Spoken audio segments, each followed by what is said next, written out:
آزادی خواہ لوگوں کے لیے ایسی شخصیت جو ان کے لیے ایک تکیہ گاہ تھی، ایک ایسی شخصیت کہ جو ان کا حامی و ناصر تھا، ایک ایسی شخصیت جو ان کی زبان تھی، ایک ایسی شخصیت کہ جو ان کے بیانیے کو انتہائی خوبصورت طریقے سے دنیا کے سامنے پیش فرماتا تھا، ایک ایسی بے مثل و بے مثال اور بے نظیر سی شخصیت، اس شخصیت کو اس طرح سے اس مظلومیت میں، اس طرح سے رمضان المبارک میں روزے کی حالت میں، اور پھر جس طرح سے آپ نے فرمایا کہ وہ اور ان کا ملک اس وقت مذاکرات کر رہا تھا، پیچھے بھی جب 12 روزہ جنگ ہوئی اس وقت بھی جمہوری اسلامی ایران جو ہے وہ مذاکرات میں مصروف تھا، اور ابھی بھی جب حضرت آیت اللہ خامنہئی کو شہید کیا گیا اس وقت بھی مذاکرات کر رہے تھے۔ یہیں سے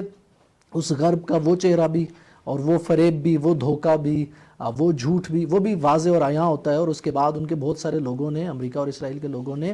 اس بات کو کلیم بھی کیا اور اس بات کا اظہار بھی کیا کہ ہم نے یہ مذاکرات فریب دینے کے لیے، دھوکہ دینے کے لیے ان مذاکرات کو ایک ٹول کے طور پہ استعمال کیا، تاکہ ہم جس سے مذاکرات کر رہے ہیں وہ یہ نہ سمجھے کہ ہم اس کے ساتھ جنگ کرنے لگے۔